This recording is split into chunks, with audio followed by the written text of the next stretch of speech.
Journey Madhusudan Tirupati BJP okay congratulations అన్న కిషన్ రెడ్డి గారు ఒకసారి పరిచయం 2014లో కూడా మనము పార్క్ హ్యాత్లో మోడీ గారిని కలిసాం మీతో కలిసి కృష్ణ అన్నది థ్యాంక్ యూ మ్యామ్ కంగ్రాచులేషన్స్ చేస్తారు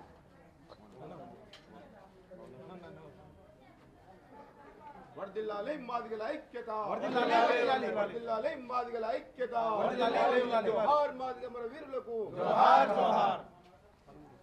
మాట్లాడింది అదే సమయంలో తన జడ్జిమెంట్లో చెప్పింది ముందు గవాయి గారు అనే విషయం, సుప్రీంకోర్టు జడ్జిగా గవాయి గారు అనే విషయం మనం మర్చిపోదు.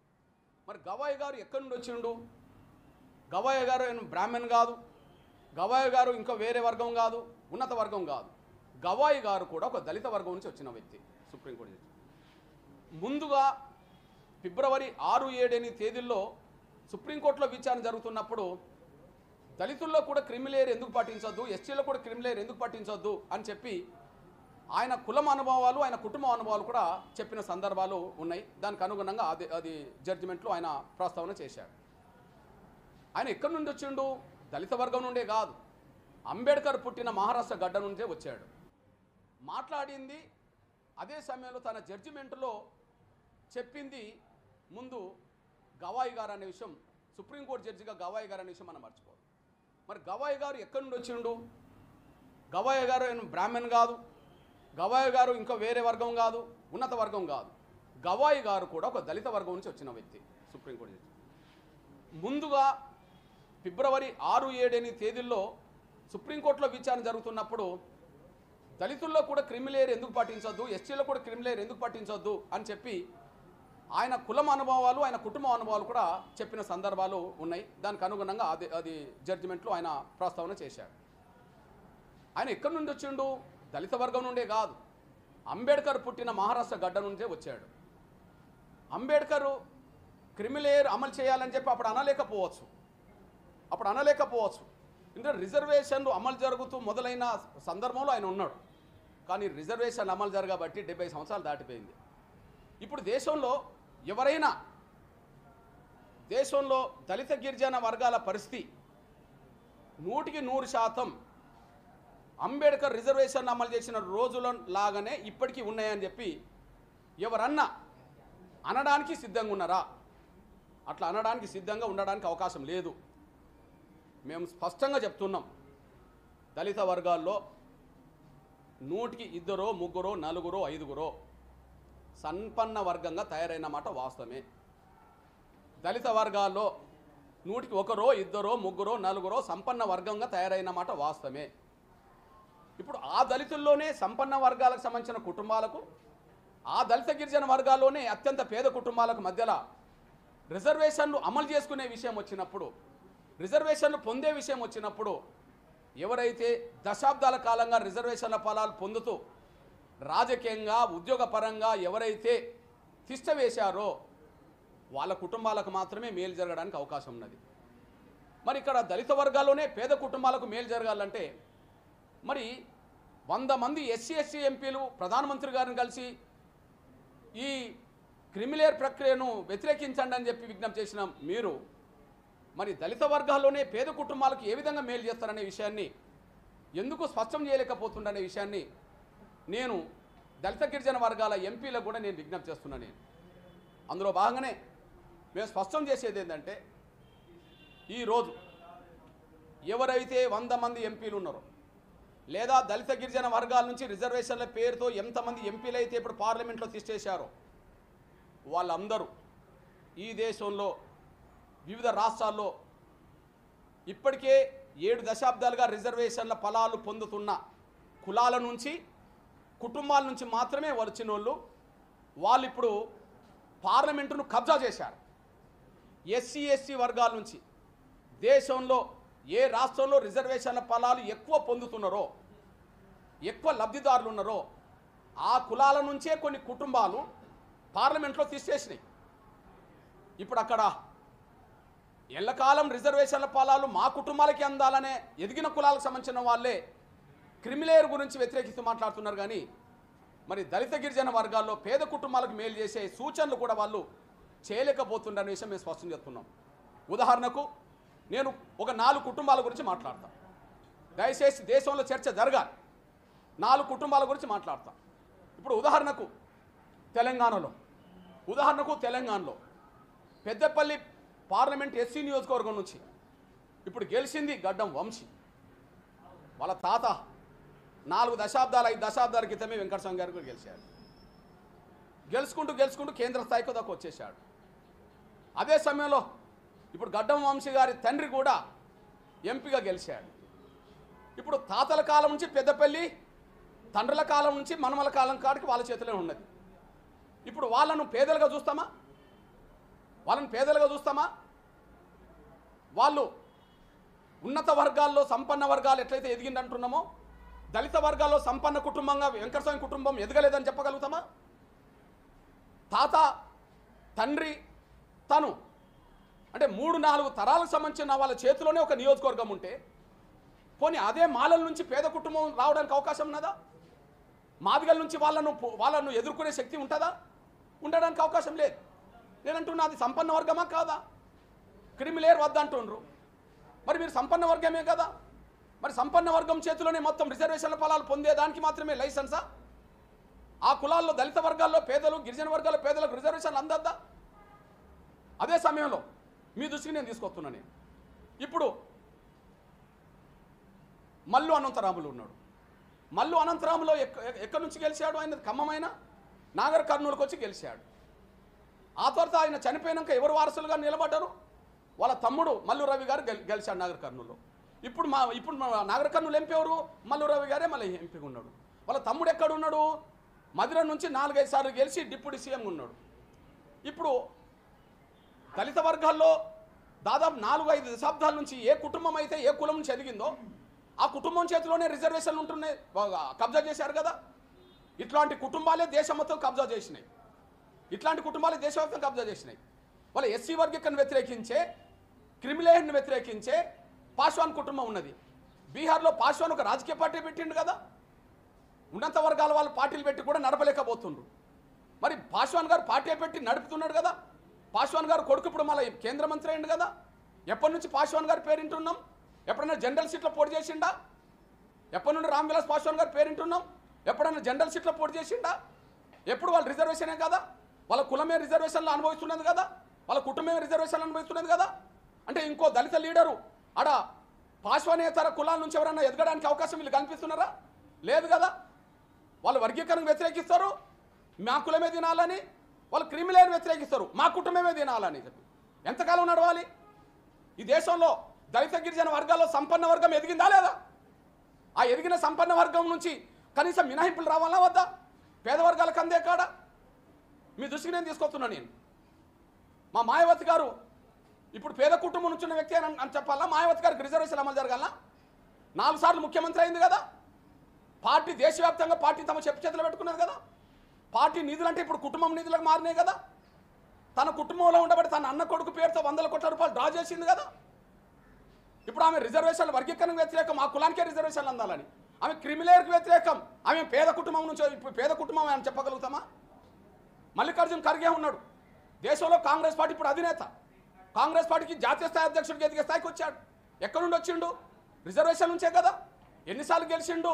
7-8 సార్లు పార్లమెంట్గా గెలిచిండు కదా రిజర్వేషన్ నుంచే.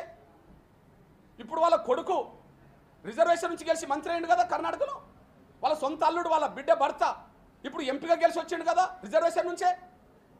అంటే మల్లికార్జున్ కుటుంబానికే రిజర్వేషన్ 50 ఏళ్ళుగా ఉండాలా? 100 కోట్ల రూపాయలు, 1000 కోట్ల రూపాయలు ఆస్తికి ఇప్పుడు వారసులు కాదా? వాళ్ళ కుటుంబాలు పేదరికంలో ఉన్నాయా? వాళ్ళు ఇతర కులానికి రిజర్వేషన్ రాకుండా అడ్డం పడతాడు మల్లికార్జున్ ఖర్గే. చివరికి పేద కుటుంబాలకు న్యాయం జరగకుండా చేయడానికి క్రిమిలేయర్ వద్దంటాడు. పోనీ క్రిమిలేయర్ వద్దంటుండ్రు, మరి పేద కుటుంబాలకు మీకు మధ్యలో పోటీ జరిగితే పేద కుటుంబాలకు మేలు ఎట్లా జరగాలి? కనీసం కనీసం క్రిమిలేయర్ను వ్యతిరేకించే వాళ్ళు ప్రత్యామ్నాయ సూచన కూడా పేద వర్గాలకు అందే విధంగా. నిజమే, మేము 50-60 ఏళ్ళుగా మేము ఎదిగాం. ఉన్నత ఐఏఎస్ ఆఫీసర్ల కుటుంబాలు ఉన్నాయి. ఏ ఊర్ల నుంచి అయితే ఆ కుటుంబాలు ఎదిగినాయో అదే ఊర్లో ఒక పేద కుటుంబం బిడ్డలు, మాలలో మాదిగలో ఇతర కులాల వాళ్ళ బిడ్డలతో పోటీపడే అవకాశం ఉంటుందా? చదువుకునే అవకాశాల్లో, ఉద్యోగాలు సంపాదించుకునే కాడ ఉండదు కదా. అట్లాంటప్పుడు ఏం చేయాలి? కనీసం ప్రత్యామ్నాయ సూచన చేయాలి. అది చెత్తలేరు. ఎస్సీ వర్గాల నుంచి ఏ కులాలైతే దేశవ్యాప్తంగా ఎదిగినాయో, ఏ తెగలైతే ఎదిగినాయో వాళ్ళు పార్లమెంటును తీసేశారు, కబ్జా చేసుకున్నారు. వాళ్ళు ఏ కుటుంబాలు అయితే ఎదిగినాయో కబ్జా చేసుకున్నారు. వాళ్ళ కులాల కంటే వేరే కులాలకు రానిత్తలేరు, వాళ్ళ కుటుంబాల కంటే వేరే కుటుంబాలకు రానిత్తలేరు. ఎంతకాలం సాగాలి ఇదంతా? కనీసం మినహాయింపులు ఉండాలి. ఎగ్జాంపుల్ మినహాయింపుల గురించి మాట్లాడుతున్నాం.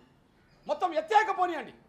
కుల వివక్షత ఆధారంగానే రిజర్వేషన్లు ఏర్పడ్డాయని చెప్పి అందరూ అనుకుంటున్నారు. అంబేద్కర్ రాసిన రాజ్యాంగం అనుకుంటుంది కాబట్టి మరి పేదరికం నుంచి బయటపడ్డ వాళ్ళకు, పేదరికున్న వాళ్ళకు మధ్యలో పోటీ పడితే పేదరికున్న బిడ్డలకు మేలు చేసే విధంగా నిర్ణయాలు రావాలా వద్దా? ఆదేశాలు రావాలా వద్దా? నేను ఒక సూచన చేస్తున్నాను. క్రిమిలేయర్ 100% పాటించకపోయినా ఒక ఐఏఎస్ కుటుంబం వచ్చిన పిల్లలకు అదే కులంలో అదే కుటుంబాల్లో పేదరికం నుంచి వచ్చిన బిడ్డలకు ఏదైనా చదువుకునే అవకాశం వచ్చిన కాడ లేదా ఉద్యోగాలు వచ్చిన కాడ కనీసం కొంత పర్సెంటేజ్ మార్కులో తేడా చూడాల్సిన విజ్ఞప్తి చేస్తున్నాను. మినహాయింపు ఉదాహరణకు కట్ ఆఫ్ కాడ ఏది మార్క్స్ వేసే కట్ ఆఫ్ కాడ ఎస్సీలకు ఒక కట్ ఆఫ్ మార్క్ ఉంటుంది, బీసీలకు ఒక కట్ ఆఫ్ మార్క్ ఉంటుంది, ఓసీలకు ఒక కట్ ఆఫ్ మార్క్ ఉంటుంది. అంటే ఓసీలకు ఎస్సీలకు కట్ ఆఫ్ మార్కులు ఎట్లయితే తేడా ఉన్నదో ప్రతి కులంలో ప్రతి తెగలో అక్కడ ఆర్థికంగా బాగుపడ్డ కుటుంబాలకు ఇచ్చే కట్ ఆఫ్ మార్కును పేద కుటుంబాలకు ఇచ్చే కట్ ఆఫ్ మార్కులో కొంత తేడా ఉండేటట్టు చూడండి. కొన్ని కట్ ఆఫ్ మార్క్స్ అన్న పెట్టేశాను.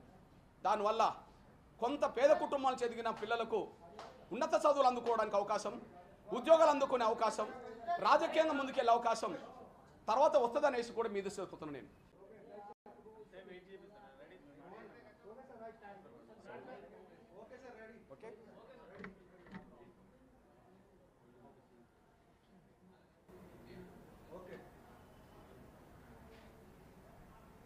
ఎస్సీ రిజర్వేషన్ల వర్గీకరణను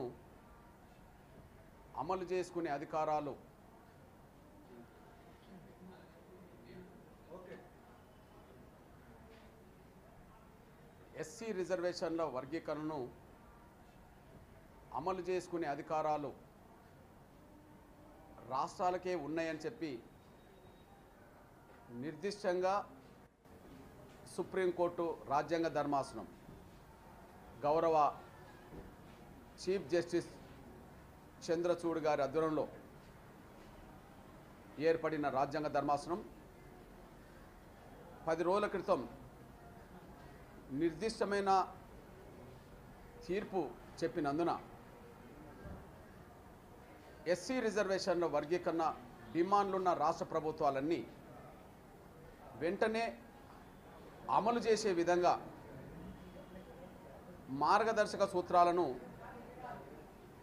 రాష్ట్ర ప్రభుత్వాలకు ఆదేశించాల్సిందిగా నేను గౌరవ దేశ ప్రధానమంత్రి నరేంద్ర మోడీ గారికి నిన్న కలిసి విజ్ఞప్తి చేయడం జరిగింది. ముందుగా సుప్రీంకోర్టు వెలువరిచిన తీర్పులో కేంద్ర ప్రభుత్వ సహకారం కూడా వర్గీకరణకు అనుకూలంగా ఉన్నది. గౌరవ నరేంద్ర మోడీ గారు నవంబర్ 11న హైదరాబాద్లో నిర్వహించిన విశ్వరూప మహాసభకు వచ్చి ఎస్సీ వర్గీకరణకు కేంద్రం కట్టుబడి ఉన్నది అని ప్రకటించడమే కాకుండా సుప్రీంకోర్టులో ఈ కేసు పెండింగ్లో ఉన్నందున అక్కడ రాజ్యాంగ ధర్మాసనం ఏర్పడే విధంగా కేంద్రం సహకరిస్తుందని, రాజ్యాంగ ధర్మాసనం విచారణ చేసే సమయంలో కేంద్రం వర్గీకరణకు అనుకూలంగా ఖచ్చితంగా సుప్రీంకోర్టుకు కేంద్ర ప్రభుత్వం తరఫున తెలియజేస్తామని నిర్దిష్టంగా ఆయన హామీ ఇచ్చిన తర్వాత రాజ్యాంగ ధర్మాసనం చంద్రచూడ్ గారి ఆధ్వర్యంలో ఏర్పడడం, కేంద్ర ప్రభుత్వం నుంచి కూడా సోలిసిటర్ జనరల్, అటార్నీ జనరల్ కూడా 3 రోజుల పాటు కేంద్ర ప్రభుత్వం పక్షాన సుప్రీంకోర్టులోనే ఉండడం, వర్గీకరణకు కేంద్రం కట్టుబడినదని చెప్పి సుప్రీంకోర్టుకు తెలియజెప్పడం, అందువల్ల న్యాయబద్ధమైన ఈ డిమాండ్ను ఇంకా పెండింగ్లో పెట్టొద్దని, రాష్ట్ర ప్రభుత్వాలకు అధికారం లేదని చెప్పి గతంలో ఇచ్చిన తీర్పును మేము పక్కకు పెడుతున్నామని, రాష్ట్రాలకు వర్గీకరణ చేసే అధికారం ఉన్నదని చెప్పి జడ్జిమెంట్ రావడానికి కూడా కేంద్ర ప్రభుత్వం అందించిన సహకారం ఇందులో ఇమిడి ఉంది. అందువల్ల నిన్న ఉదయం 11:30 మధ్యలో గౌరవ దేశ ప్రధానమంత్రి గారిని నరేంద్ర మోడీ గారిని కలిసి నేను ఆయనకు ధన్యవాదాలు చెప్పడం జరిగింది. అదే సమయంలో పెద్దలు అమిత్ షా గారి సహకారం కూడా ఇందులో కీలకం, ఆయన కూడా ధన్యవాదాలు చెప్పడం జరిగింది. సోదరులు మా కిషన్ రెడ్డి గారు మొదటి నుంచి వర్గీకరణకు అనుకూలంగా తన ప్రయత్నాలు కేంద్రాన్ని ఒప్పించే విధంగా తన వంతు పాత్ర నిజాయితీగా పోషించాడు. ఆయనకు కూడా నేను ధన్యవాదాలు కూడా ఇక్కడి నుంచి మరోసారి తెలియజెప్తున్నాను. నేను అదే సమయంలో గౌరవ ప్రధానమంత్రి గారిని నిన్న కలిసినప్పుడు ఒక విజ్ఞప్తి చేయడం కూడా జరిగింది. షెడ్యూల్ కులాల వర్గీకరణ చేసుకునే అధికారం రాష్ట్రాలకే ఉన్నదని నిర్దిష్టంగా తీర్పు వెలువడిన నేపథ్యంలో కొన్ని రాష్ట్ర ప్రభుత్వాలు వెంటనే ముందుకు రాకపోతే అక్కడ సుప్రీంకోర్టు తీర్పును కూడా రాష్ట్ర ప్రభుత్వాలు ఉల్లంఘించినట్టు అవుతుంది. ఉదాహరణకు షెడ్యూల్ కులాల వర్గీకరణ డిమాండ్ ఉన్న కాడ గతంలో అన్ని పార్టీల మేనిఫెస్టోలు అధికార పార్టీల మేనిఫెస్టోలో ఉన్న తర్వాత వర్గీకరణ చేసే విషయంలో కొంత వెనుకడుగు వేశాయి. కానీ ఇప్పుడు సుప్రీంకోర్టే నిర్దిష్టమైన ఆదేశాలు జారీ చేసినందున ఇంకా ఆలస్యం కాకుండా వర్గీకరణ డిమాండ్ ఉన్న ప్రతి రాష్ట్రంలో రాష్ట్ర ప్రభుత్వాలు అమలు చేసే విధంగా ఒక మార్గదర్శక సూత్రాలను ఖచ్చితంగా ఆదేశించాల్సిందిగా, కేంద్ర ప్రభుత్వం నుంచి ఆదేశించాల్సిందిగా, అవసరం అనుకుంటే సంబంధిత ముఖ్యమంత్రులతోటి ఒక ప్రత్యేక సమావేశం ఏర్పాటు చేసి త్వరగా అమలు చేసే విధంగా సూచనలు చేయాల్సిందిగా నేను గౌరవ ప్రధానమంత్రి నరేంద్ర మోడీ గారిని విజ్ఞప్తి చేయడం జరిగింది. అందుకు సానుకూలంగా తప్పకుండా ఎస్సీ వర్గీకరణ అంశం రాష్ట్ర ప్రభుత్వ పరిధిలోనే వెళ్ళినందున ఖచ్చితంగా కేంద్రం నుంచి రాష్ట్ర ప్రభుత్వాలు వర్గీకరణ చేసుకునే దిశగా త్వరగా నిర్ణయాలు తీసుకోవాలని చెప్పి నేను మాట్లాడతాను. అదే సమయంలో కేంద్రం నుంచి కూడా ఆ సూచనలు వెళ్తాయని చెప్పి నిన్న ప్రధానమంత్రి గారు హామీ ఇవ్వడం జరిగింది. ఆయన ఇచ్చిన హామీ ఖచ్చితంగా అమలు జరుగుతుందని చెప్పి మేము సంపూర్ణంగా విశ్వాసంతో ఉన్నాం. అదే సమయంలో గౌరవ చంద్రచూడ్ గారి ఆధ్వర్యంలో రాజ్యాంగ ధర్మాసనంలో ఉండబడే వర్గీకరణ సమర్థించిన ప్రతి న్యాయమూర్తికి మేము చేతులెత్తి నమస్కారం పెడుతున్నాం, దండం పెడుతున్నాం. ఎందుకంటే గౌరవ చంద్రచూడ్ గారి ఆధ్వర్యంలో ఏర్పడిన తీర్పు దేశంలో ఇప్పటి వరకు రిజర్వేషన్ల ఫలాలు అందని కోట్లాది దళిత పేద కుటుంబాలకు న్యాయం చేసే అవకాశం ఉన్నందున ఆ కోట్లాది మంది పేదల జీవితాల్లో ఒక వెలుగు నింపిన తీర్పుగా ఈ తీర్పును ఇప్పటి వరకు దాదాపు స్వాతంత్రం వచ్చి 70 సంవత్సరాలు గడిచిపోతున్న సమయంలో, అదే సమయంలో రాజ్యాంగం ఏర్పడి అమల్లోకి వచ్చి 7 దశాబ్దాలు గడిచిపోతున్న సమయంలో ఇప్పటికీ రిజర్వేషన్ల ఫలాలంటేనే తెలుసుకోలేని, రిజర్వేషన్ల ఫలాలు కూడా అందుకోలేని వందలాది కులాలు, లక్షలాది కోట్లాది కుటుంబాలు ఇప్పటికీ ఉన్నాయి. నిన్న ఆగస్టు 1వ తారీఖు నాడు గౌరవ చంద్రచూడ్ గారి ఆధ్వర్యంలో వచ్చిన తీర్పు రిజర్వేషన్లు అంటే తెలియని ఆ కులాలకు రిజర్వేషన్లు అందుబాటులోకి రాబోతున్నాయి. రిజర్వేషన్లు ఇంతవరకు అందుబాటులోకి రాని కుటుంబాలకు, కోట్లాది కుటుంబాలకు రిజర్వేషన్ ఫలాలు అందబోతున్నాయి. కాబట్టి నేను గౌరవ చంద్రచూడ్ గారి ఆధ్వర్యంలో ఉండబడే వర్గీకరణ సమర్థిస్తూ తీర్పు చెప్పిన ప్రతి జడ్జికి నేను చేతులెత్తి నమస్కరిస్తున్నాను. ఇకపోతే తక్షణమే మేము ఈ నెల 13న హైదరాబాద్ వెళ్తున్నాం. సుప్రీంకోర్టు జడ్జిమెంట్ తర్వాత ఈ 10 రోజులు ఢిల్లీలో ఉండి వర్గీకరణకు మద్దతుగా నిలబడ్డ ప్రతి నాయకుడిని కలిసి వాళ్ళకు ధన్యవాదాలు చెప్పుతూ వచ్చాను. అందులో రాజకీయ నాయకులు ఉన్నారు, న్యాయవాదులు ఉన్నారు, న్యాయమూర్తులు కూడా ఉన్నారు. అదే సమయంలో శ్రేయభిలాషులకు సంబంధించిన వాళ్ళు కూడా ఉన్నారు. ఇంకా 2 రోజులు ఇక్కడనే ఉండి మిగిలిన ప్రముఖ నాయకులను కలుసుకొని వాళ్ళకు ధన్యవాదాలు చెప్పి 13వ తారీఖు నాడు నేను హైదరాబాద్ చేరుతున్నాను. 13వ తారీఖు నాడు హైదరాబాద్ చేరిన వెంటనే ఏమాత్రం ఆలస్యం చేయకుండా షెడ్యూల్ కులాల వర్గీకరణను వెంటనే స్వాగతించిన ముఖ్యమంత్రులు 4 ఉన్నారు. అది కూడా దక్షిణాదిలోనే ఉన్నారు వెంటనే. అందులో గతంలో 2.5 దశాబ్దాల క్రితమే వర్గీకరణ చేసిన గౌరవ ఆంధ్రప్రదేశ్ ముఖ్యమంత్రి చంద్రబాబు నాయుడు గారు సుప్రీంకోర్టు తీర్పును స్వాగతించాడు, అమలు చేస్తామని చెప్పి ప్రకటన చేశాడు. నిన్న పొలిట్ బ్యూరోలో తీర్మానం చేశాడు. దాన్ని మరింత వేగవంతం చేసి ప్రస్తుత ఉద్యోగ నియామకాల్లో నోటిఫికేషన్లో వర్గీకరణ సూత్రం అమలు జరిగే విధంగా, ఈ విద్యా సంవత్సరం కోల్పోని విధంగా వర్గీకరణ అమలు చేసే విధంగా ఆయనను కలిసి మేము విజ్ఞప్తి చేస్తాం. త్వరగా అందుకు సంబంధించిన నిర్ణయాలు తీసుకోవాలని, చర్యలు చేపట్టాలని. అట్లనే సుప్రీంకోర్టు తీర్పు వెలువడిన వెంటనే నిండు శాసనసభలో తెలంగాణ రాష్ట్ర ముఖ్యమంత్రి సోదరులు రేవంత్ రెడ్డి గారు కూడా సుప్రీంకోర్టు తీర్పును స్వాగతించడమే కాకుండా ఖచ్చితంగా వర్గీకరణ తక్షణమే అమలు చేస్తామని, అదే సమయంలో భారతదేశంలోనే సుప్రీంకోర్టు తీర్పు అనంతరం వర్గీకరణ అమలు చేసిన మొదటి రాష్ట్రంగా తెలంగాణ ప్రభుత్వం నిలబడుతుందని చెప్పి ఒక నిర్దిష్టమైన ప్రకటన చేశాడు. అంతేకాకుండా గత నోటిఫికేషన్లో కూడా ఈ వర్గీకరణ సూత్రం అమలు చేసే విధంగా, గతంలో వచ్చిన నోటిఫికేషన్లో కూడా వర్గీకరణ సూత్రం అమలు చేసే విధంగా అవసరం ఉంటే చట్టపరమైన చర్యలు కూడా చేపడతామని చెప్పి, అవసరం ఉంటే ఆర్డినెన్స్ కూడా జారీ చేస్తామని చెప్పి నిండు శాసనసభలో గౌరవ సోదరులు రేవంత్ రెడ్డి గారు, ముఖ్యమంత్రి రేవంత్ రెడ్డి గారు ప్రకటన చేశాడు. ఖచ్చితంగా అది ఆయన అమలు చేసే విధంగా ముందుకు రావాలని, తక్షణమే అమలు చేయాలని చెప్తున్నాం. ఆయన విదేశీ పర్యటనలో, అమెరికా ఇతర దేశాల పర్యటనలో ఆయన ఉన్నాడు. బహుశా రేపో మాపో రాబోతున్నాడు. ఆయనను కూడా కలిసి త్వరగా అమల్లోకి వచ్చే విధంగా విజ్ఞప్తి చేస్తాం. అట్లనే తమిళనాడులో 18% ఎస్సీ రిజర్వేషన్లు 3% ఇప్పటికే అరుంధతీయులకు వర్గీకరణ అమలు చేసే విధంగా గౌరవ ప్రస్తుత తమిళనాడు ముఖ్యమంత్రి స్టాలిన్ గారి తండ్రి గారైన పెద్దలు కరుణానిధి గారు వర్గీకరణ చేశాడు. దాన్ని కూడా సుప్రీంకోర్టులో కొంత వివాదం జరిగింది. ఇప్పుడు సుప్రీంకోర్టు నిర్దిష్టమైన తీర్పు వచ్చింది కనుక వెంటనే దాన్ని సంపూర్ణంగా తక్షణమే అమలు చేస్తామని స్టాలిన్ గారు కూడా ప్రకటన చేశాడు. ఆయనను కూడా వెంటనే మేము తమిళనాడుకి వెళ్ళి కలిసి త్వరగా అమలు చేసే విధంగా కోరేస్తాం. 4వది, కర్ణాటకలో కూడా ఎస్సీ వర్గీకరణ విషయంలో సిద్ధరామయ్య గారు కూడా సుప్రీంకోర్టు తీర్పును స్వాగతించాడు. కర్ణాటక ముఖ్యమంత్రి ఆయనను కూడా మా పెద్దలందరినీ తీసుకెళ్లి కలిసి త్వరగా అమల్లోకి వచ్చే విధంగా ముందుకు సాగుతాం.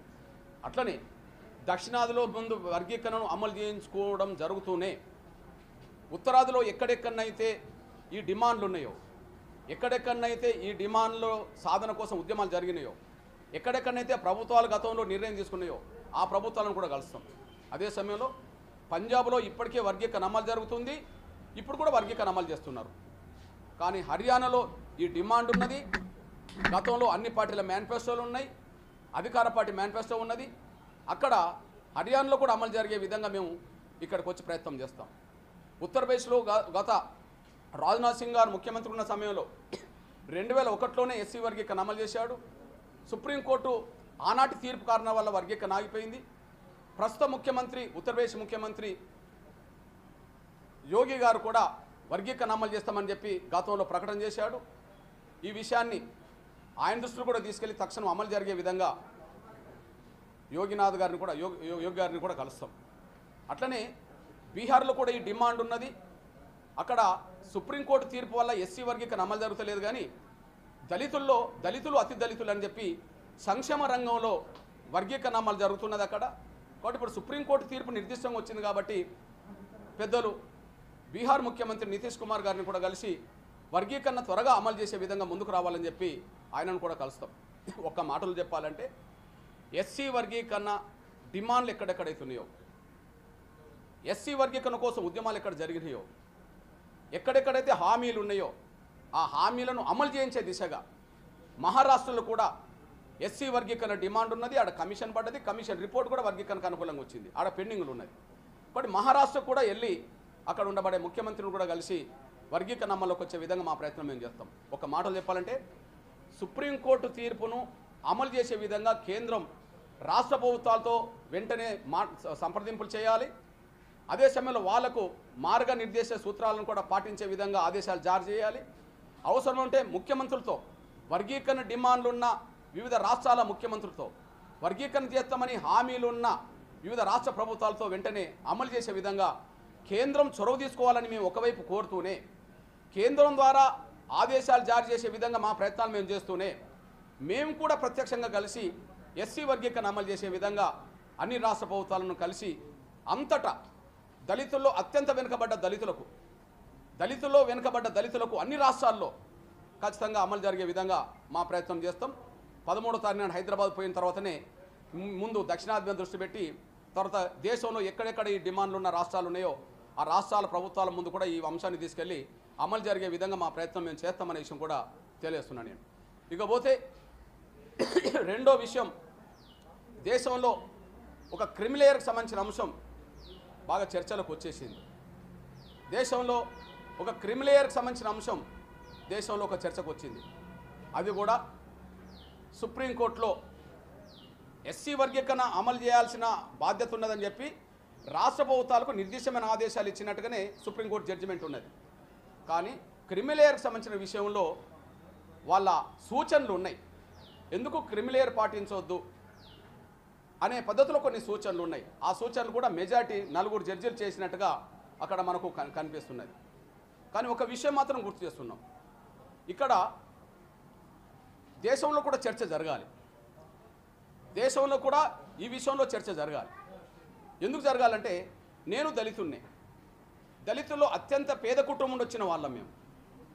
కాబట్టి ఈ క్రిమిలేయర్ అనే అంశం ఎంత మేరకు ముందుకు సాగించవచ్చు అనే విషయంలో సరే నిన్న వ్యతిరేకిస్తూ గౌరవ ప్రధానమంత్రి గారిని ఎస్సీ వర్గాలకు సంబంధించిన 100 మంది ఎంపీలు కలిసి క్రిమిలేయర్ పాటించొద్దని చెప్పి విజ్ఞప్తి చేసినట్టుగా మనం పేపర్లో మీడియా ద్వారా మనం చూసాం. కానీ క్రిమిలేయర్ విషయం సుప్రీంకోర్టులో చర్చకు వచ్చేటట్టుగా మాట్లాడింది, అదే సమయంలో తన జడ్జిమెంట్లో చెప్పింది ముందు గవాయి గారు అనే విషయం, సుప్రీంకోర్టు జడ్జిగా గవాయి గారు అనే విషయం మనం మర్చిపోదు. మరి గవాయి గారు ఎక్కడి నుండి వచ్చిండు? గవాయి గారు బ్రాహ్మణ్ కాదు, గవాయి గారు ఇంకా వేరే వర్గం కాదు, ఉన్నత వర్గం కాదు. గవాయి గారు కూడా ఒక దళిత వర్గం నుంచి వచ్చిన వ్యక్తి. సుప్రీంకోర్టు జడ్జి ముందుగా ఫిబ్రవరి 6, 7 తేదీల్లో సుప్రీంకోర్టులో విచారణ జరుగుతున్నప్పుడు దళితుల్లో కూడా క్రిమిలేయర్ ఎందుకు పాటించొద్దు, ఎస్టీలో కూడా క్రిమిలేయర్ ఎందుకు పాటించొద్దు అని చెప్పి ఆయన కులం అనుభవాలు, ఆయన కుటుంబ అనుభవాలు కూడా చెప్పిన సందర్భాలు ఉన్నాయి. దానికి అనుగుణంగా అది జడ్జిమెంట్లో ఆయన ప్రస్తావన చేశాడు. ఆయన ఎక్కడి నుండి వచ్చిండు? దళిత వర్గం నుండే కాదు, అంబేద్కర్ పుట్టిన మహారాష్ట్ర గడ్డ నుండే వచ్చాడు. అంబేద్కర్ క్రిమిలేయర్ అమలు చేయాలని చెప్పి అప్పుడు అనలేకపోవచ్చు. ఎందుకంటే రిజర్వేషన్లు అమలు జరుగుతూ మొదలైన సందర్భంలో ఆయన ఉన్నాడు. కానీ రిజర్వేషన్ అమలు జరగబట్టి 70 సంవత్సరాలు దాటిపోయింది. ఇప్పుడు దేశంలో ఎవరైనా దళిత గిరిజన వర్గాల పరిస్థితి 100% అంబేద్కర్ రిజర్వేషన్ అమలు చేసిన రోజుల లాగానే ఇప్పటికీ ఉన్నాయని చెప్పి ఎవరన్నా అనడానికి సిద్ధంగా ఉన్నారా? అట్లా అనడానికి సిద్ధంగా ఉండడానికి అవకాశం లేదు. మేము స్పష్టంగా చెప్తున్నాం, దళిత వర్గాల్లో 100కి 2, 3, 4, 5 సంపన్న వర్గంగా తయారైన మాట వాస్తవమే. దళిత వర్గాల్లో 100కి 1, 2, 3, 4 సంపన్న వర్గంగా తయారైన మాట వాస్తవమే. ఇప్పుడు ఆ దళితుల్లోనే సంపన్న వర్గాలకు సంబంధించిన కుటుంబాలకు, ఆ దళిత గిరిజన వర్గాల్లోనే అత్యంత పేద కుటుంబాలకు మధ్యలో రిజర్వేషన్లు అమలు చేసుకునే విషయం వచ్చినప్పుడు, రిజర్వేషన్లు పొందే విషయం వచ్చినప్పుడు ఎవరైతే దశాబ్దాల కాలంగా రిజర్వేషన్ల ఫలాలు పొందుతూ రాజకీయంగా ఉద్యోగపరంగా ఎవరైతే తిష్ట వేశారో వాళ్ళ కుటుంబాలకు మాత్రమే మేలు జరగడానికి అవకాశం ఉన్నది. మరి ఇక్కడ దళిత వర్గాల్లోనే పేద కుటుంబాలకు మేలు జరగాలంటే మరి 100 మంది ఎస్సీ ఎంపీలు ప్రధానమంత్రి గారిని కలిసి ఈ క్రిమిలేయర్ ప్రక్రియను వ్యతిరేకించండి అని చెప్పి విజ్ఞప్తి చేసిన మీరు మరి దళిత వర్గాల్లోనే పేద కుటుంబాలకు ఏ విధంగా మేలు చేస్తారనే విషయాన్ని ఎందుకు స్పష్టం చేయలేకపోతుండనే విషయాన్ని నేను దళిత గిరిజన వర్గాల ఎంపీలకు కూడా నేను విజ్ఞప్తి చేస్తున్నాను. నేను అందులో భాగంగానే మేము స్పష్టం చేసేది ఏంటంటే, ఈరోజు ఎవరైతే 100 మంది ఎంపీలు ఉన్నారో, లేదా దళిత గిరిజన వర్గాల నుంచి రిజర్వేషన్ల పేరుతో ఎంతమంది ఎంపీలు అయితే ఇప్పుడు పార్లమెంట్లో తీసేశారో వాళ్ళందరూ ఈ దేశంలో వివిధ రాష్ట్రాల్లో ఇప్పటికే 7 దశాబ్దాలుగా రిజర్వేషన్ల ఫలాలు పొందుతున్న కులాల నుంచి, కుటుంబాల నుంచి మాత్రమే వచ్చిన వాళ్ళు ఇప్పుడు పార్లమెంటును కబ్జా చేశారు. ఎస్సీ ఎస్టీ వర్గాల నుంచి దేశంలో ఏ రాష్ట్రంలో రిజర్వేషన్ల ఫలాలు ఎక్కువ పొందుతున్నారో, ఎక్కువ లబ్ధిదారులు ఉన్నారో ఆ కులాల నుంచే కొన్ని కుటుంబాలు పార్లమెంట్లో తీసేసినాయి.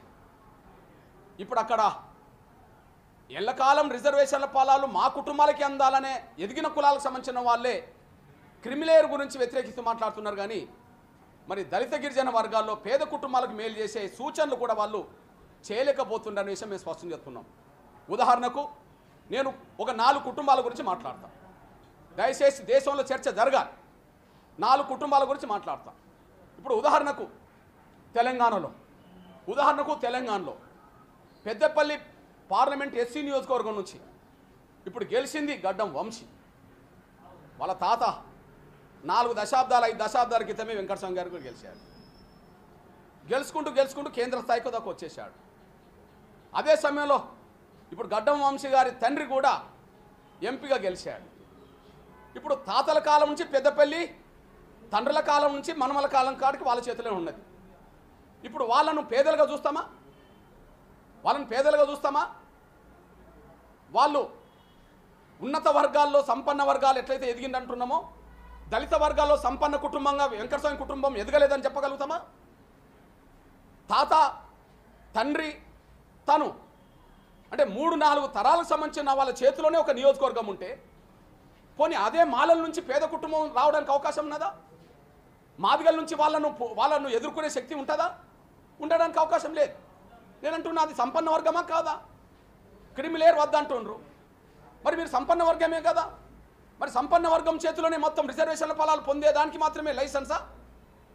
ఆ కులాల్లో దళిత వర్గాల్లో పేదలు, గిరిజన వర్గాల పేదలకు రిజర్వేషన్లు అందద్దా?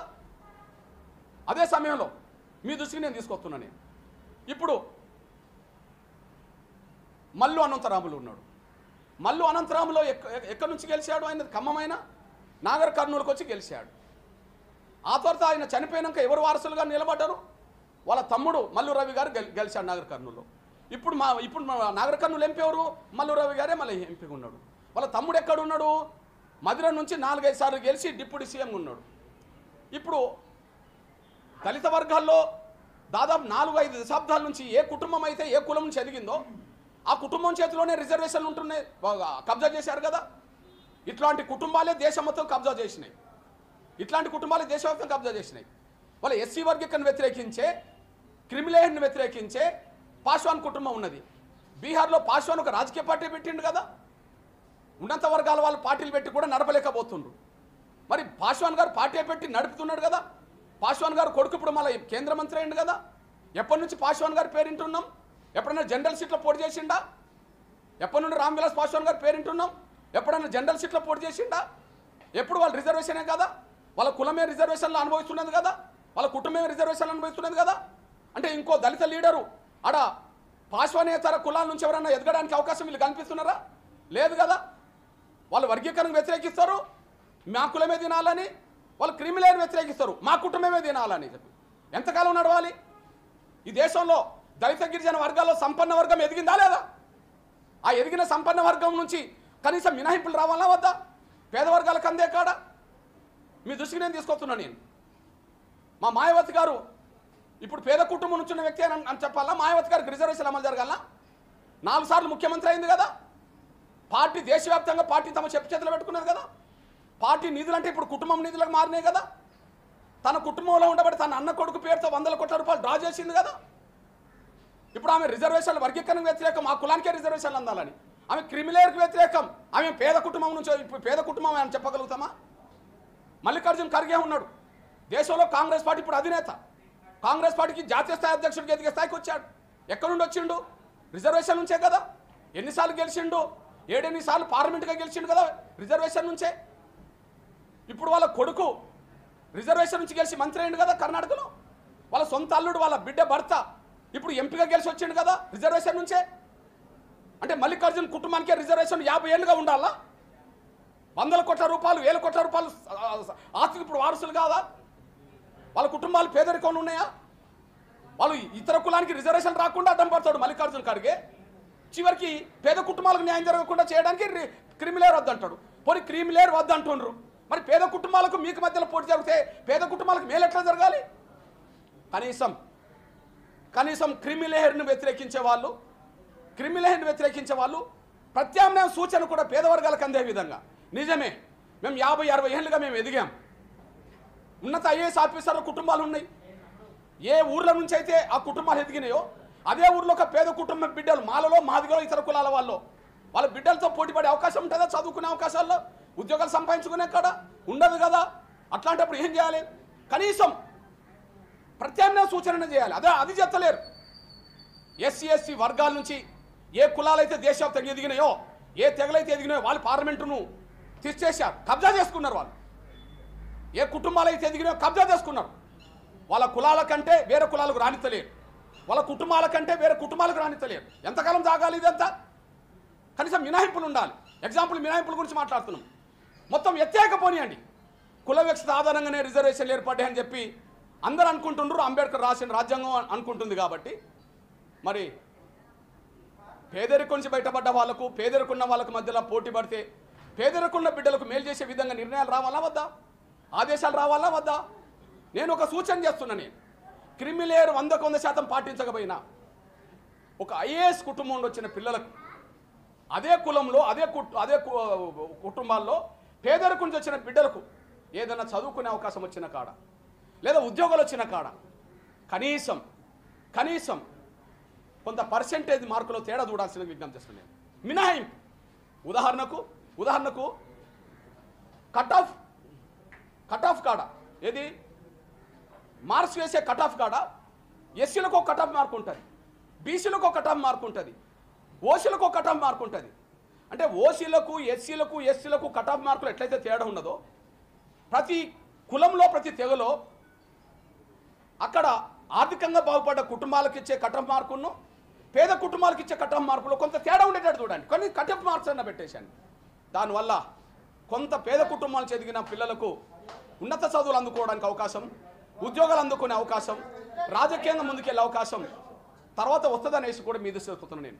అంటే కట్ ఆఫ్ మార్క్స్లో ఈ దళిత గిరిజన వర్గాల నుంచి ఏ కుటుంబాలు అయితే బాగా ఆర్థికంగా ఎదిగినాయో, ఏ కుటుంబాలు అయితే రాజకీయంగా ఎదిగినాయో, ఏ కుటుంబాలు అయితే ఉన్నత ఉద్యోగ వర్గం పెట్టుకొని ఇవాళ రిజర్వేషన్ల ఫలాలు అనుభవిస్తుండ్రో ఆ కుటుంబాలకును మొదటి తరంకు సంబంధించిన రిజర్వేషన్ల ఫలాలు అందుకోవడానికి వచ్చిన కుటుంబాల మధ్యలో విద్యా అవకాశాల్లో ఉద్యోగ అవకాశాల్లో కట్ ఆఫ్ మార్క్స్లో కొన్ని మినహాయింపులు ఉండే విధంగా మార్గనిర్దేశక సూత్రాలు కూడా ఉండే విధంగా ఈ పార్లమెంటు మెంబర్లు మాట్లాడలేకపోయారు. అంటే అర్థం ఏంటంటే మళ్ళా చెప్తున్నా, ఇవాళ ఈ దేశంలో పార్లమెంటులో SC/SC వర్గాలందరి లీడర్లందరని చెప్పబడుతున్న వాళ్ళు, SC/SC వర్గాలకు మేమే లీడర్లమని చెప్పబడుతున్న వాళ్ళు రామ్ విలాస్ పాస్వాన్లకే లీడర్, దళితులందరికీ లీడర్ కాదు. ఆ పాస్వాన్లో కూడా ధనికులకే లీడర్, అక్కడ పేదలకు కూడా కాదు. అదే సమయంలో మహారాష్ట్ర నుంచి వచ్చిన రామ్దాస్ అతవాలే ఆ అతవాలే మహర్లకే లీడర్, ఆ మహర్లలో కూడా ధనికులకే లీడర్. అదే సమయంలో మల్లికార్జున్ ఖర్గే అక్కడ చెలవాదులకే లీడర్, ఆ చెలవాదుల్లో ధనికులకే లీడర్. మాయావతి ఉత్తరప్రదేశ్లో చెమార్లకే లీడర్, ఆ చెమార్లలో ధనికులకే లీడర్. వీళ్ళకు దళితుల్లో ఉండబడే అన్ని వర్గాల ప్రయోజనాలు కాపాడే నిజాయితీ లేదు. దళితుల్లో ఉండబడే అత్యంత పేద కుటుంబాలను కాపాడుకునే శక్తి వాళ్ళకు లేదు. ఈ నిజాయితీ లేనోళ్ళు శక్తి లేనోళ్ళు పార్లమెంటును కబ్జా చేశారు. అందువల్లనే రిజర్వేషన్ల వర్గీకరణ వ్యతిరేకిస్తూ ప్రకటనలు చేస్తుంటారు. ఎందుకంటే ఏ కులాల నుంచి ఎదిగినరో రిజర్వేషన్ల ఫలాలు ఎక్కువ పొంది ఆ కులాల వాళ్ళే వీళ్ళు. అదే సమయంలో క్రిమిలేయర్ వద్దని చెప్పి గొంతు చెప్పుకుంటారు. ఏ కులాల నుంచి ఏ కుటుంబాలుగా ఎదిగినాయో 1000 కోట్ల రూపాయల ఆస్తిపరులుగా అయినరో వాళ్ళే ఈ క్రిమిలేయర్ని వ్యతిరేకిస్తున్నారు. క్రిమిలేయర్ని వ్యతిరేకించడం అంటే ఎస్సీ రిజర్వేషన్లు తొలగించడం అయితే అది మీకు బాధ అనిపిస్తే మరి మీరు ఆర్థికంగా ఎదిగిన కుటుంబాల నుంచి మీ నుంచి న్యాయం పొందే విధంగా అదే దళిత గిరిజన వర్గాల్లో ఉన్న పేద కుటుంబాలకు న్యాయం జరిగే విధంగా ఎందుకు ఉన్నత కుటుంబాలకు దళిత గిరిజన వర్గాల్లో ఉన్న ఉన్నత కుటుంబాలకు ఉన్నత వర్గంగా ఎదిగిన కుటుంబాలకు పేద కుటుంబాలకు మధ్యలో ఒక కట్ ఆఫ్ మార్క్లో తేడా ఉండాలని చెప్పి ఎందుకు సూచన చేయలేకపోతున్నారో ఒక్కసారి సమాజానికి జవాబు చెప్పాల్సిన బాధ్యత ఉన్నది. మేము మాత్రం సూటిగా అంటున్నాం, దళిత గిరిజన వర్గాల నుంచి దేశంలో ఏ కులాలు ఎదిగినాయో ఆ కులాల నుంచి కొన్ని కుటుంబాలు బాగా ఎదిగినాయి. ఆ కుటుంబాలే ఇవాళ రిజర్వేషన్ వర్గీకరణ వ్యతిరేకిస్తున్నారు, క్రిమిలేయర్ వ్యతిరేకిస్తున్నారు. రిజర్వేషన్ వర్గీకరణ వ్యతిరేకిస్తే అది ఆగదు. క్రిమిలేయర్ విషయంలో ప్రభుత్వాల మీద ఒత్తిడి పెట్టి ఆపుకునే ప్రయత్నం చేయబోతున్నారు. కానీ మేము చెప్తున్నాం, మీరు ఆపే ప్రయత్నం చేసినా కింది పేద కుటుంబాలకు న్యాయం చేసే విధంగా సూచనలన్న చేసే విధంగా ముందుకు రావాలని, లేకపోతే ఖచ్చితంగా మీరు దళిత గిరిజన వర్గాల పేరు చెప్పుకునే అర్హత లేదని. రామ్ విలాస్ కొడుకు దేశంలో దళిత లీడర్ అని పేరు చెప్పుకునే హక్కు ఎక్కడ ఉన్నది? ఆయన వర్గీకరణ వ్యతిరేకిస్తాడు, క్రిమిలేయర్ని వ్యతిరేకిస్తాడు. మాయావతికి నేను దళిత లీడర్ను, నేను బహుజన్ లీడర్ అని చెప్పుకునే హక్కు ఎక్కడ ఉన్నది? ఆమె చెమార్లకు లీడరు, చెమార్లు ధనికులకు లీడరు.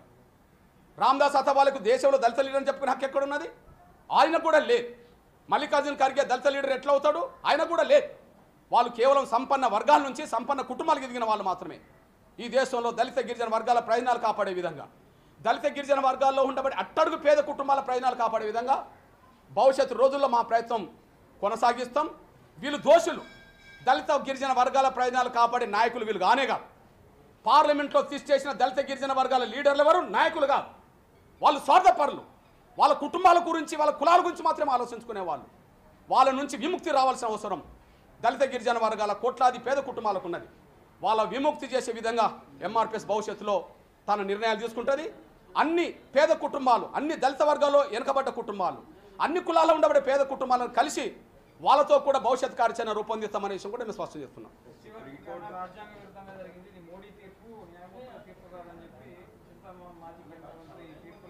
2004లో కాంగ్రెస్ ప్రభుత్వం అధికారం ఉన్నప్పుడు ఎస్సీ వర్గీకరణ రాష్ట్రాలు చేసుకునే అధికారం లేదన్నప్పుడు సోనియా గాంధీ జడ్జిమెంట్ ఇప్పించిందా?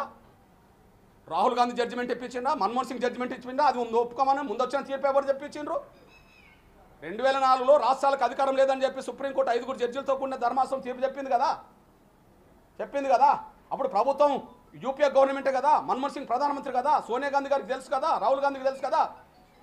ఇప్పుడు నరేంద్ర మోడీ గారే ఇప్పుడు వర్గీకరణకు అనుకూలంగా తీర్పు చెప్పిస్తే మరి వర్గీకరణ వ్యతిరేకంగా తీర్పు చెప్పించింది మీరేనని ముందు ఒప్పుకోండి. ఇది గౌరవ్ చంద్రచూడ్ గారిని అవమానించడం కాదా? చంద్రచూడ్ గారు ఆయన ఒక ప్రజాస్వామికవాదిగా ఆయన తీర్పులు రావట్లేదా? కొన్ని కేంద్ర ప్రభుత్వానికి సంబంధించిన నిర్ణయాలను కూడా వ్యతిరేకిస్తున్నట్టు కొన్ని తీర్పులు రాలేదా?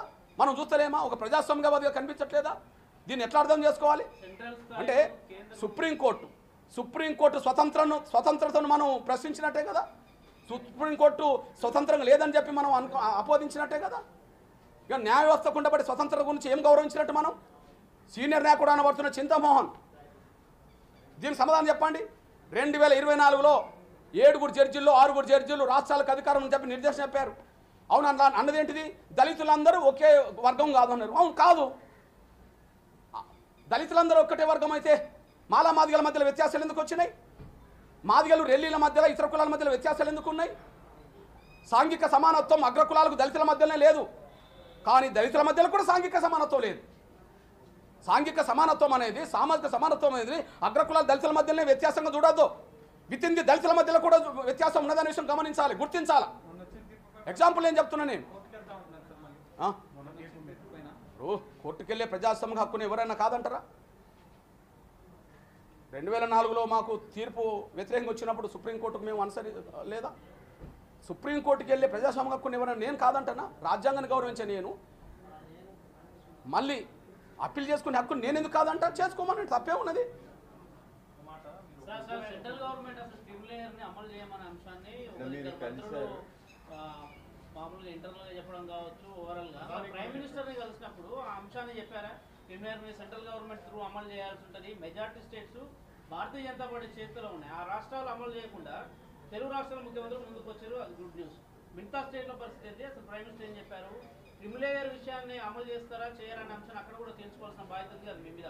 మీరు చెప్పే కిషన్ రెడ్డి కావచ్చు, మిగతా వాళ్ళు కావచ్చు. నేను ఇది ఒక 100 మంది ఎంపీలు కలిసి కేటగరైజేషన్ విషయంలోనూ లేదా క్రిమినల్ విషయంలోనూ మాట్లాడిన విషయం నేను ప్రధానమంత్రి గారిని కలిసి వచ్చినాక నాకు బయట తెలిసింది. ఉన్నమాట చెప్తున్నాను. నేను పోయింది వర్గీకరణకు కేంద్రం అఫిడవిట్ ఇచ్చింది కాబట్టి నేను కేంద్రం సపోర్ట్ ఉన్నదని నేను భావించుకుంటా కదా. అప్పుడు 2004లో కేంద్రం వర్గీకరణకు అనుకూలంగా అఫిడవిట్ దాఖలు చేయలేదు కదా, కానీ కేంద్రం చేసింది కదా. అంటే ఒక సూత్రబద్ధత కట్టుబడి ఉన్నది కదా. కాబట్టి నేను ధన్యవాదాలు చెప్పడానికి ప్రధానమంత్రి గారిని కలిశాను. కలిసినప్పుడు నేను తక్షణం చేయమన్నది ఏంటంటే దక్షిణాది రాష్ట్రాల్లో ఎస్సీ వర్గీకరణ సంబంధించిన విషయంలో అమలు చేయడానికి ప్రభుత్వాలు ముందుకు వస్తున్నట్టుగా వాళ్ళు స్వాగతించారు. ఇంకా దేశవ్యాప్తంగా కొన్ని రాష్ట్రాల్లో డిమాండ్లు ఉన్నాయి సార్. ఇటు అన్ని రాష్ట్ర ప్రభుత్వాలకు మార్గనిర్దేశక సూత్రాలు అమలు చేసే విధంగా వర్గీకరణ తక్షణం అమలు చేసే విధంగా మీరు కొంత సూచన చేయండి, అవసరం మాట్లాడండి అని కోరడం మాత్రమే చేశాను. ఇది ప్రధాన ఎజెండాగా మారిందనే విషయం నేను పేపర్లో ఇవాళ టీవీలో చూశాను. కానీ నా అభిప్రాయం నేను ఓపెన్గానే చెప్తున్నా కదా. అగ్రకులాలు దళితులను చిన్న చూపు చూస్తారు.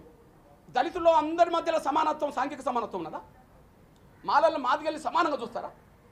మాదిగలు డక్కలోలను సమానంగా చూస్తారా? మాదిగలు చిందోలను సమానంగా చూస్తారా?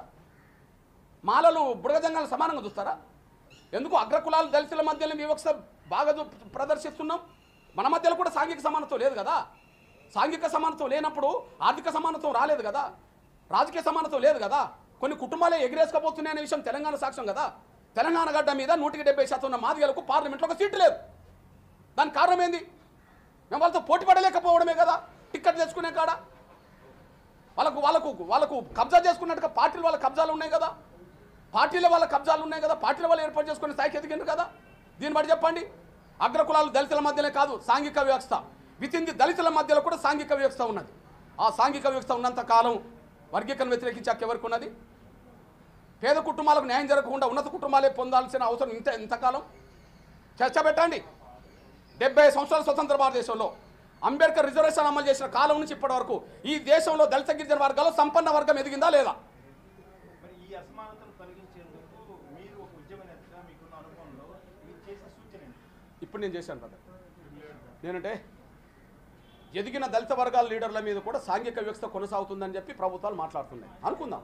ఓకే, సాంఘిక వ్యవస్థ ఉన్నది అనడానికి అందరి మీద ఉన్నది. కానీ ఆ ఎదిగిన ఆ సాంఘిక వ్యవస్థ గురవుతున్న కులాల నుంచే అదే దళిత కులాల నుంచి సాంఘిక వ్యవస్థ గురవుతున్న కులాలు కూడా కొన్ని ఉన్నాయి కదా. నంబర్ 1, మరి ఒక కుటుంబం 50 ఏళ్ళుగా ఒక నియోజకవర్గం కబ్జా చేసుకున్నది. 50 ఏళ్ళుగా ఉన్నత ఉద్యోగాల్లోనే కొన్ని కుటుంబాలు కబ్జా చేసుకున్నాయి. ఒక ఊరు నుంచి ఆ కుటుంబం ఎదిగింది అనుకుందాం. ఆ ఊరిలోనే మాలలో మాదిగలో పేద కుటుంబాలు ఉన్నాయి. రాజకీయంగా వాళ్ళతో ఈ కుటుంబాలు పోటీ పడలేకపోతున్నాయి. ఉద్యోగ వర్గంలో ఆ కుటుంబాలు వాళ్ళ పిల్లలకు ఉద్యోగాలు సాధించలేకుండా పోతుండ్రు. ఉన్నత చదువుకునే కాడ ఆ కుటుంబాల పిల్లలతో పోటీ చేయలేకపోతుండ్రు. అట్లాంటి ఏం చెప్తున్నావు? నేను సూచన చేశాను. క్రిమిలేయర్ను 100% ఒకవేళ వ్యతిరేకిస్తే, వీళ్ళందరూ వ్యతిరేకిస్తే, మరి సంపన్న వర్గం ఎదిగిన మన కుటుంబాలకు మన వర్గంలో ఉండబడే పేద కుటుంబాలకు మధ్యలో రిజర్వేషన్ల ప్రక్రియను పొందే కాడ కొన్ని మినహాయింపులను ఉండాలి కదా అంటున్నాను నేను అదే సూచన చేశాను. ఉదాహరణకు ఇప్పుడు కట్ ఆఫ్ మార్క్స్ ఉంటాయి అనుకోండి. SC SC BC cut off marks వేరుంటాయి. ఎస్సీ ఎస్సీలకు ఒక సమానంగా ఉంటాయి, బీసీలకు ఒక సమానంగా ఉంటాయి, ఓసీలకు ఒకటి ఉంటుంది కదా. అట్లనే ఎస్సీలో సంపన్న వర్గంగా ఎదిగిన వాళ్లకు తెల్ల రేషన్ కార్డే ఉండి పేద కుటుంబాలకు ఉన్న వాళ్ళకి మధ్యలో కట్ ఆఫ్ మార్క్స్లో కొంత తేడా పెట్టింది అనుకోండి. అంటే ఇద్దరు పిల్లలే, ఒక డాక్టర్ పిల్లోడు, ఒక ఐఏఎస్ ఆఫీసర్ పిల్లోడు ఒక ఉద్యోగానికి పోటీ పడుతున్న క్రమంలో ఒక పేద కుటుంబానికి వచ్చిన పిల్లోడికి మధ్యలో మార్క్స్లో వాళ్ళకి 80 రావచ్చు, వీళ్ళకి 70 రావచ్చు. ఫస్ట్ ప్రయారిటీ మొదటి రిజర్వేషన్ పొందే కుటుంబాలకి ఇవ్వడం వల్ల ఆ కుటుంబాలు బాగుపడడానికి అవకాశం ఉంటుంది కదా. అందులో క్రిమిలేయర్ని 100% వ్యతిరేకించే మీరు ఆ క్రిమిలేయర్ నుంచి బయటపడి పేద కుటుంబాలకు మేలు చేసే సూచనలను వాళ్ళు చేయలేకపోతున్నారు. నేను సూచన చేస్తున్నా, ప్రయారిటీ అన్న ఈ పేద కుటుంబాలకు ఉండాలి, అన్ని కులాల పేద కుటుంబాలకు ఉండాలని నేను సూచన చేస్తున్నా. దీని చర్చ జరగాలి.